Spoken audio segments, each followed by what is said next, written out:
In 5, 4, 3, 2. What up, y'all? Welcome to Everything About Nothing podcast. Charlie Bravo. Cyril Miller. It's been a long time, and we shouldn't have left you. But a dope pod to listen to. Woo! Listen to, drink to. First and foremost, this episode is sponsored by Whiskey Click. What's in your cup? Yay. Today is, Monday, February something, couple days of the Valentine's. 17th. The 17th. Hold on, let me do this for Reese. Y'all don't know nothing about that. Trust me, you don't want to. It will ruin your fucking life. How was your past couple weeks? What do we miss? 2, 3? Yeah. Lots happened. New place. Moved in. Move was awful. As they usually are. What else? New opportunity. That close to stepping up to the big leagues. Gangster. Actually, I want to pause for a moment. You know what this is. Let's get a moment of silence for Kobe for a little moment.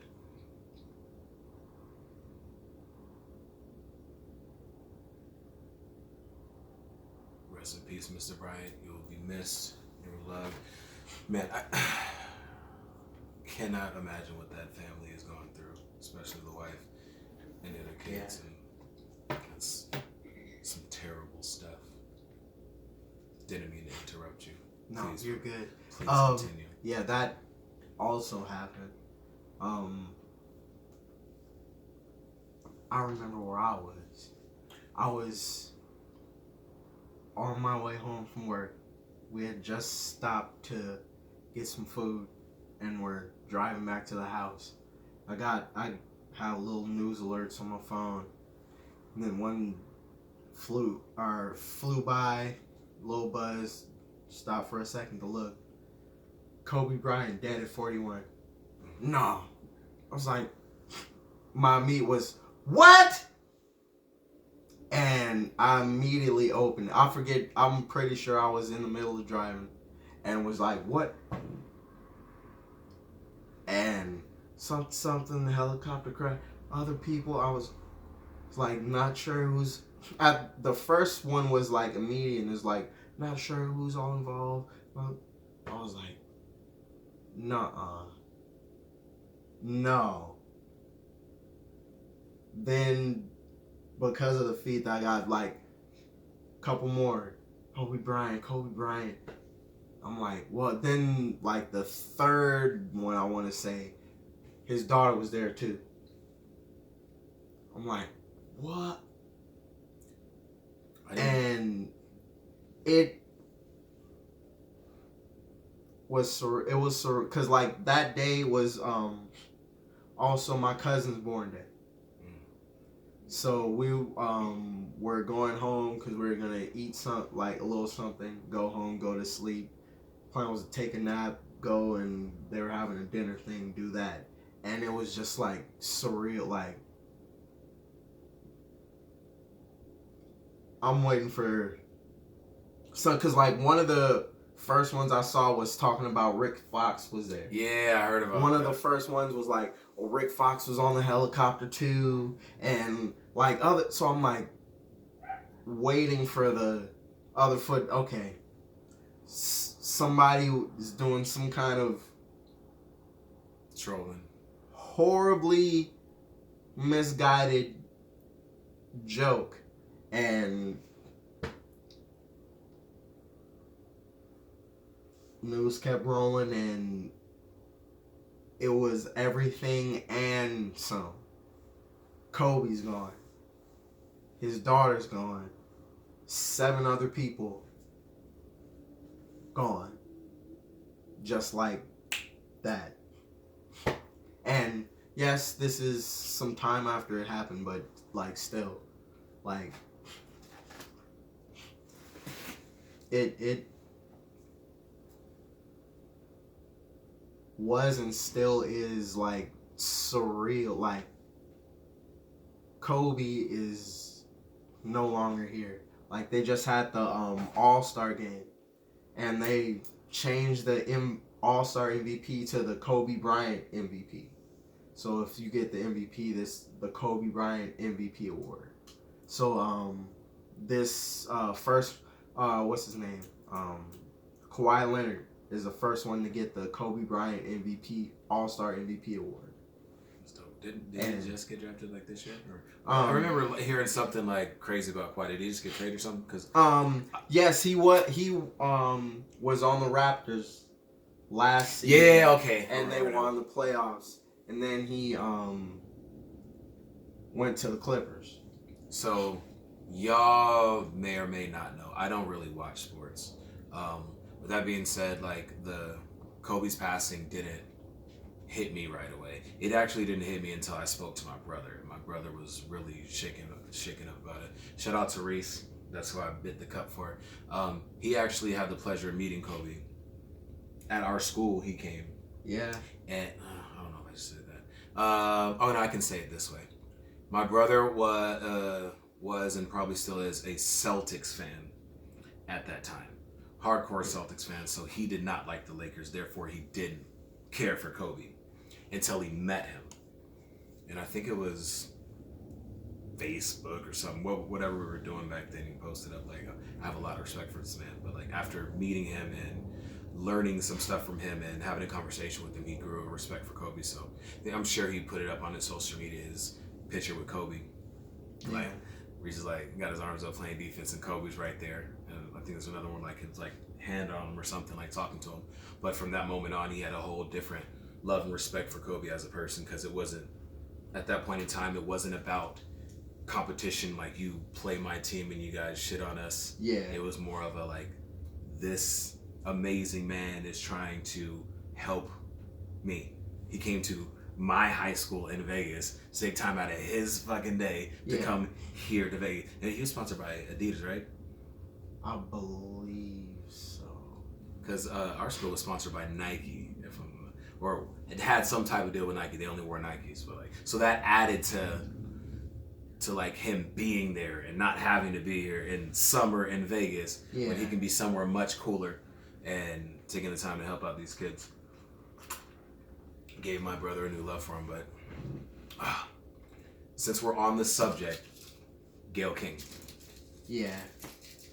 How do you feel about that portion of the interview that we saw? Because apparently the interview was longer than that, but that line of questioning. One, I understand. I'll start with, I understand her defense of it and what she was trying to convey after the clip dropped, which was basically the network had the whole interview and took that specific part and threw that out. No, like, hey, coming up, Gayle King interviews Lee. It was just like, boom, here's this. Here's her talking about Kobe. Or Gayle King interviews something about Kobe. Lisa Leslie, right? Yeah, that's what they did, and that's what she was basically trying to say, was like, there's more to the interview and more that's said, and blah, blah, blah.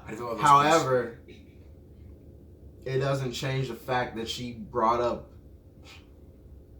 the question she brought up. And at the end of the day,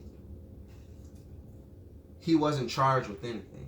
He was acquitted of the charges. You saw that full clip though, right?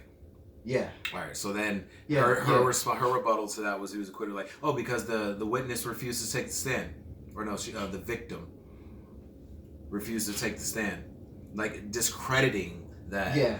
So it was like, oh well, like when she asked the initial question, like, Lisa's kind of like, oh well, no, that's not the Kobe I knew. This is, oh, and you wouldn't. Well, and then it wasn't just like, oh well, okay, let's move. It's, well, hold on, let me press it a little more. You wouldn't see him like that because you guys were just friends. She continues to ask. Then it's like, okay, she answers again. Then it's like, well, what about? Okay, well, no, well, oh, well, how do you feel? Well, no, this is, and I don't think anybody should be really bringing this up because then it's like, oh, well, okay, now I get it, now I understand. Like 4 or 5 questions later, now it's like, oh, okay, I get what you mean now. And it's like for the finishing question, like, well, do you think it's right for the media to even be bringing it up? No. Especially You're the media, and you brought it up. Like, that should have been a question you asked yourself before the interview. And been like, is this right for me to ask this? Man's not even in the ground yet. Hasn't been charged, wasn't charged with anything. You know what? Let me ask ask one of his actual close friends in life how they feel about him passing. No, let's start off with how you feel about that time he got accused of rape. What you think about it? Did he ever try to do something with you? What do you, I mean, the victim, you know, they didn't want to go on, so, I mean, it could have been something, but well, you never know, he would. But, okay, do you think it was cool for me to ask him questions? You know what? You right. Let's move on. So what about Snoop? So how about that time you dunked one time? Like what? How is that a thing? Then yeah, Snoop. All right. So warranted or unwarranted? Who did he ask again for permission? I don't know. We might have to pull it up because it is really quick. We might have to pull it up because he asked so and so. Like it wasn't Stedman. Yeah, somebody. I don't know. I saw part of I didn't see the part where he's like, should I say it?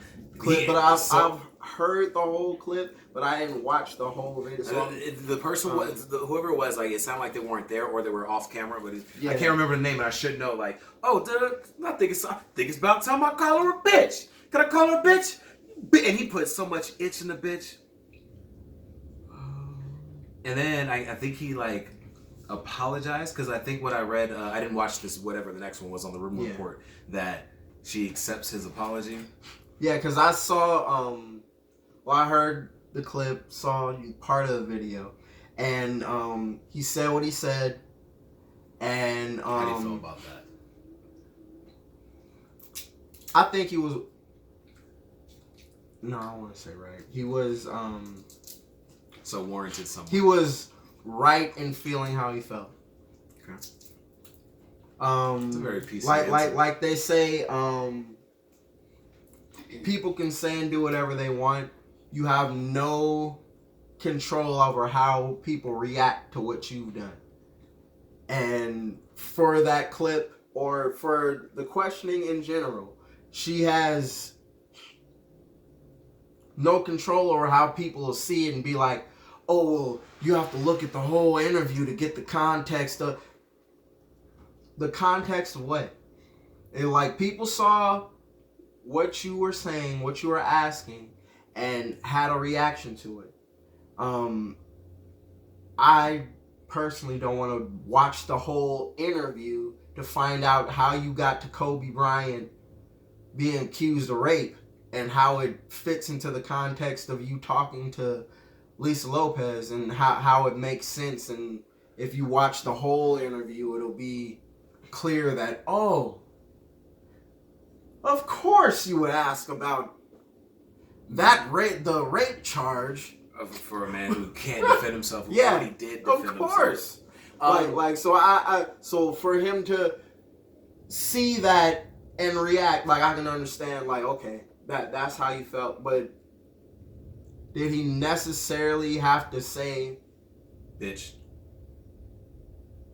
No, not even that. Like, because the part that he went through or went by was after the comments came out, he had to clarify, because she started getting death threats and other things like of that nature, and people like, oh, because he said something like along the lines of I'm gonna have to come get you, or like come check, like something to that effect of like I'm gonna have to come see you, something like that. I'm not going to quote it because I don't remember the exact phrasing of it, but something along the lines of we gonna see something of that nature.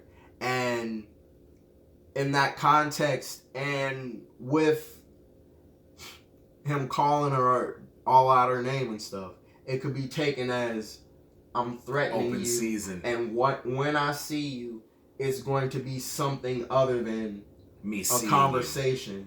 or hey y'all, if you feel how I'm feeling, then you know what I mean. So like that's what he was basically about. So like that's what he had to went on to clarify about. And then like later on he was like, well, I talked to my mom, and my mom was basically like, you was out of pocket.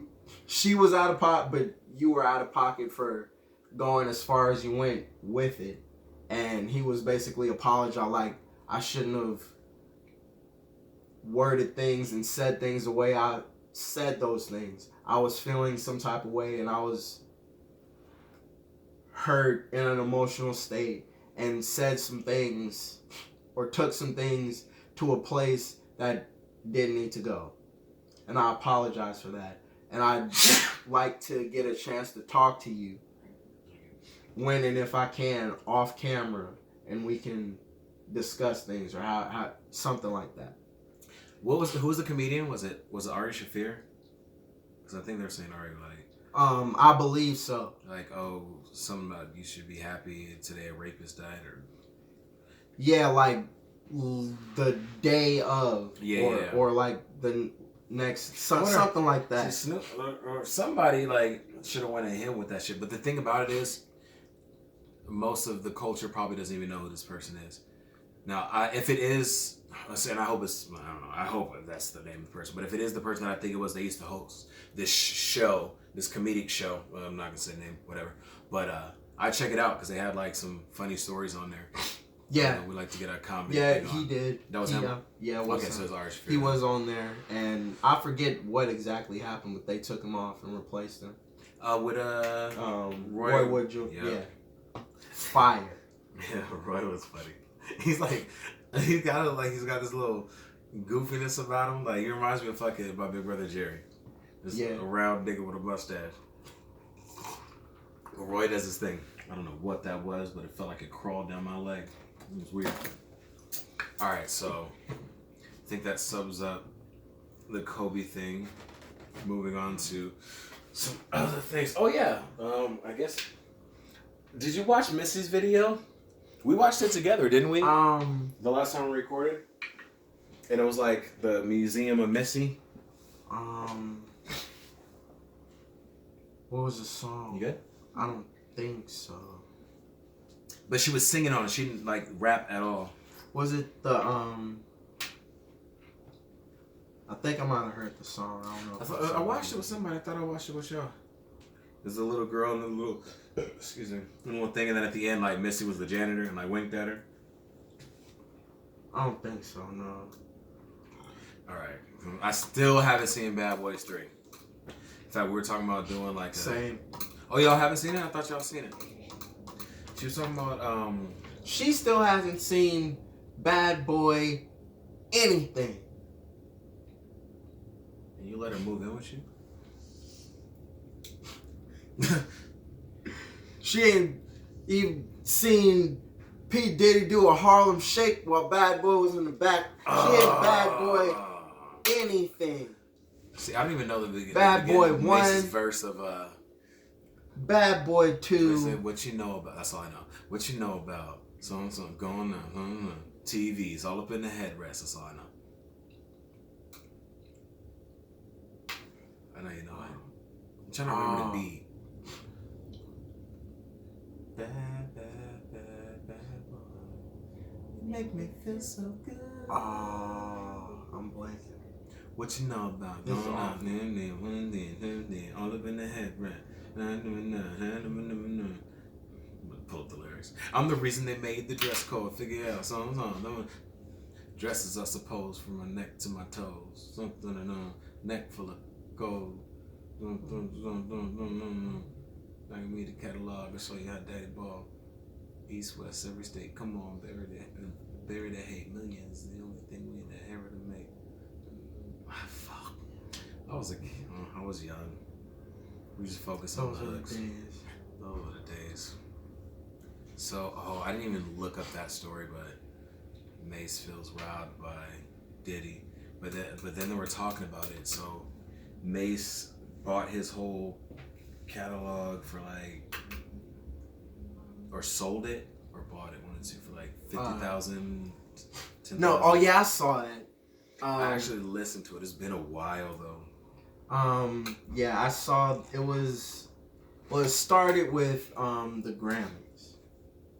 So before or after the Grammys? Who spazzed at the Grammys? It wasn't Travis Scott. Or didn't spaz, but was this. Was it Chance? Tyler the Creator. Yeah. Clive Davis? I've heard that name so many times and I honestly don't know who that man is. I want to say it was Clive. It's some. We're gonna say Clive Davis for all intents and purposes. Had a pre or post Grammys party. A lot of specifics that I don't remember. But at it, Diddy got an award. And in it, he was basically saying how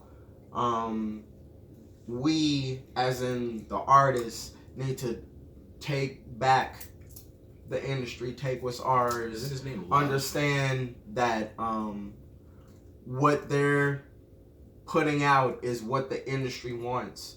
And we, being the artists, have the control and all the power, and we need to take that back from these few label heads and big companies, for them to understand that at the end of the day, if the artists aren't making something for them, they don't have anything to put out. Isn't Diddy one of those dudes?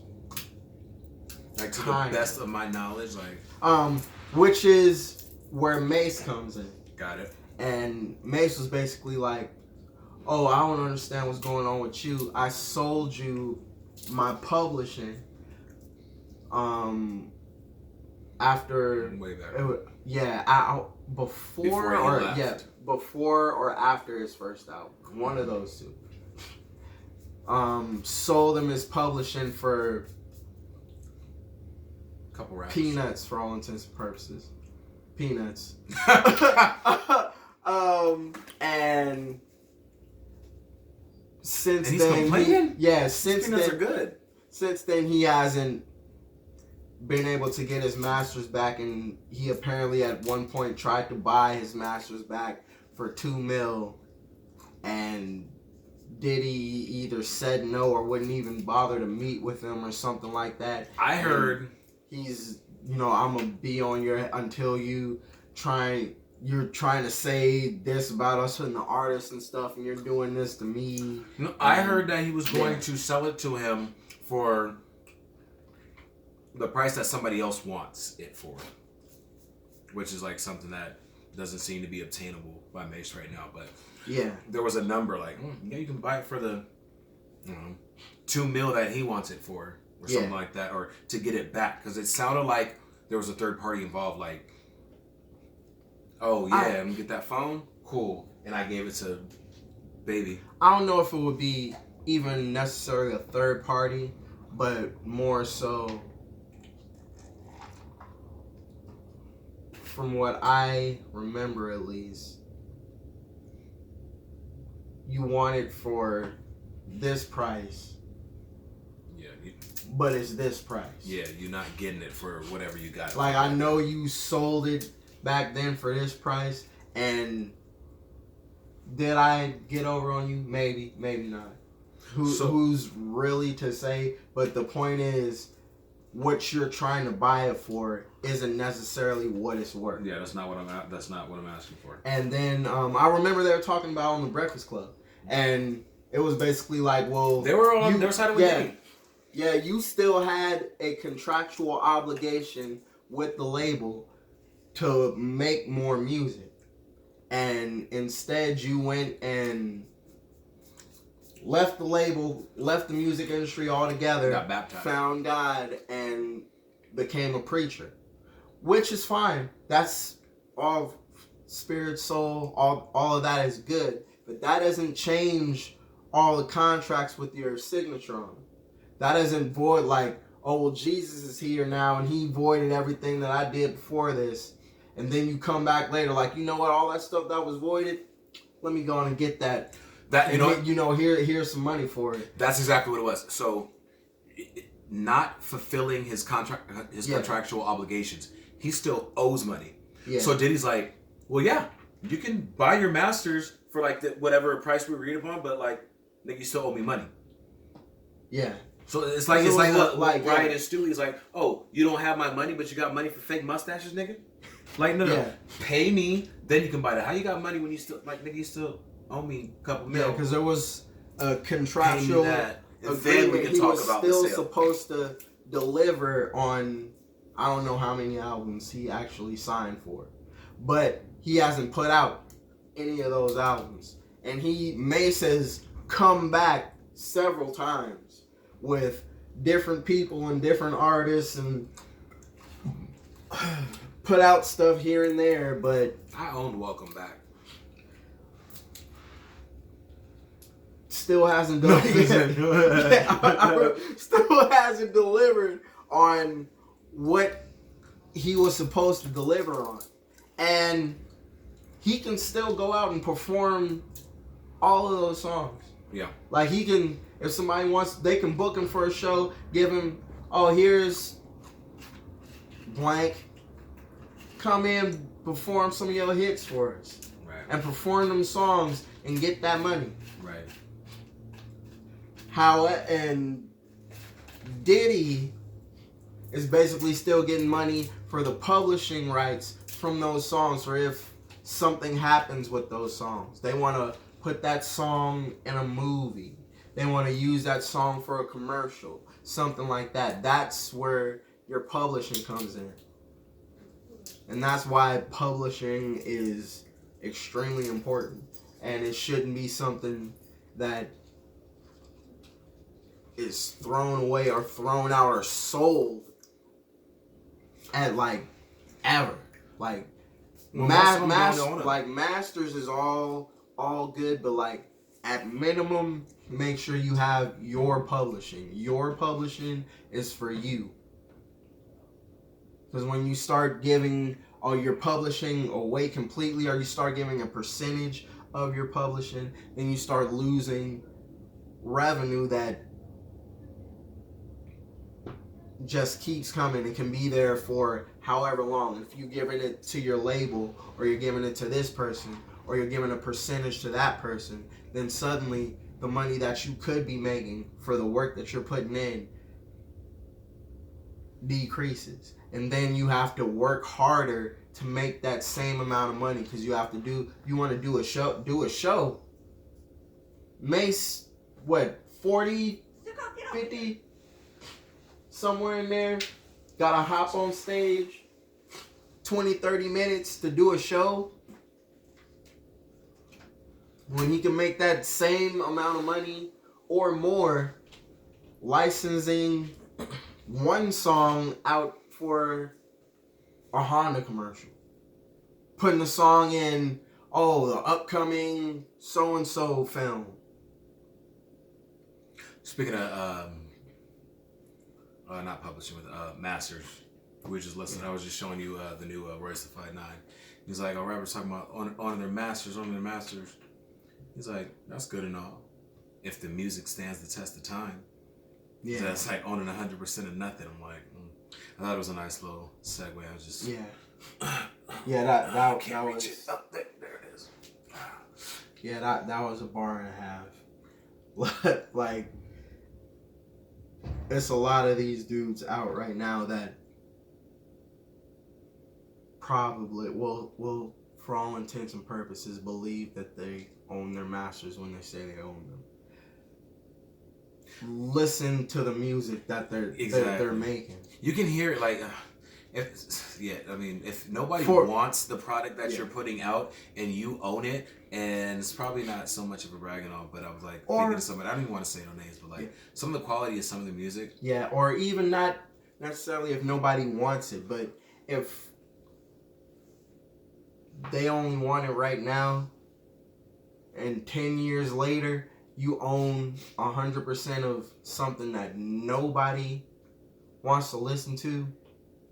It shows up, you get a couple of dollars because it showed up on a, hey, I love the 2000s playlist.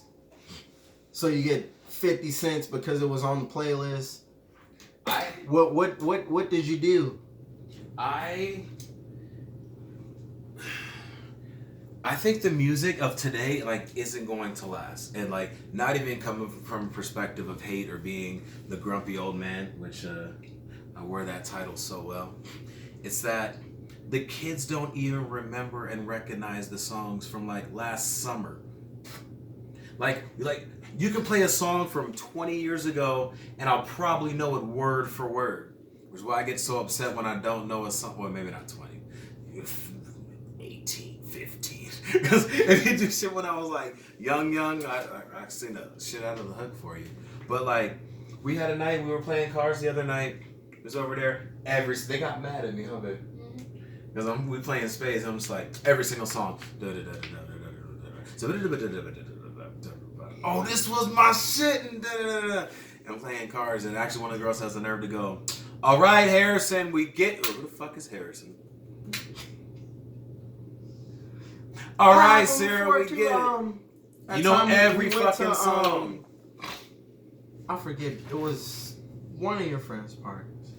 And we went over, and every song, both of us was on it.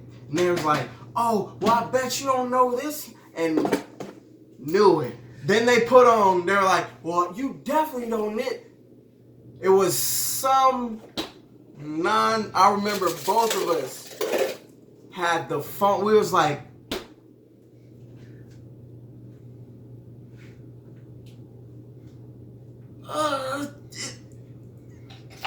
who or what is the, oh yeah, pretty any club, why would we know this? Forget if we, why?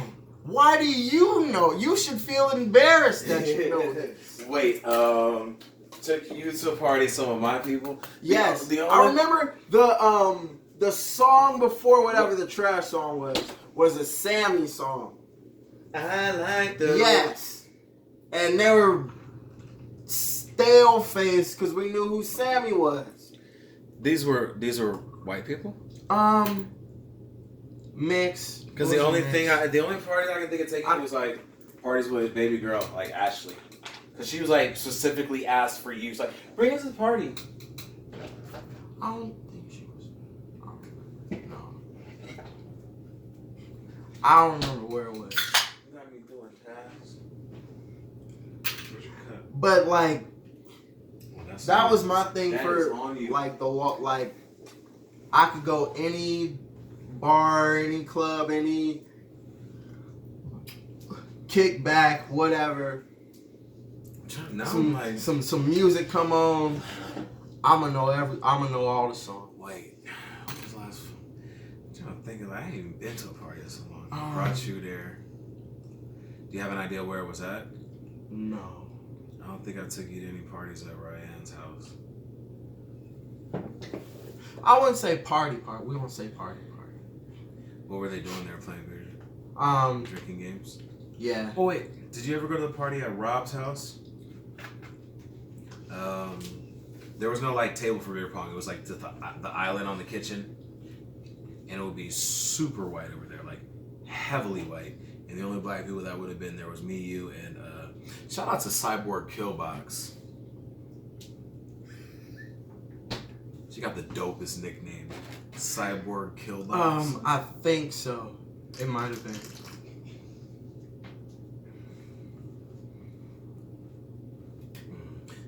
Oh, maybe. But the people I can see, like trying to even test us on some music would be like Sammy or Sam, I think her name is, and whatever. But yeah, they put on some whack shit. Yeah. It's funny, like it happens to me like at work. And it's like, cause I just know shit, and like people tend to think that I think I know everything. No, I do not. I just know what I know, and I don't know what I don't know. Yeah. So if like something could possibly go wrong with the thing that I do know, like I'm trying to prevent all that. Because sometimes setbacks cost a lot more than you shouldn't have did that. Like, no, now the front of my car is smashed. We were drinking in the car and driving, and now we hit a pedestrian, and we're black. Like, it's just, it's a wrap. Yeah. Take away the alcohol, take away the car. We could have like turned the corner and bumped his shoulder, and he dropped his can of club soda, and it exploded, and a little bit got on his shoe, and like, we are wanted for assault and robbery.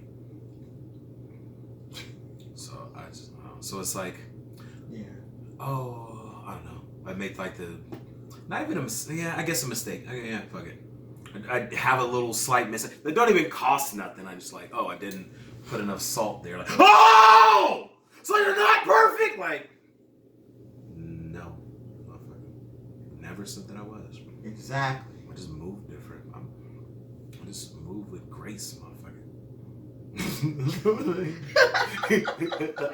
What?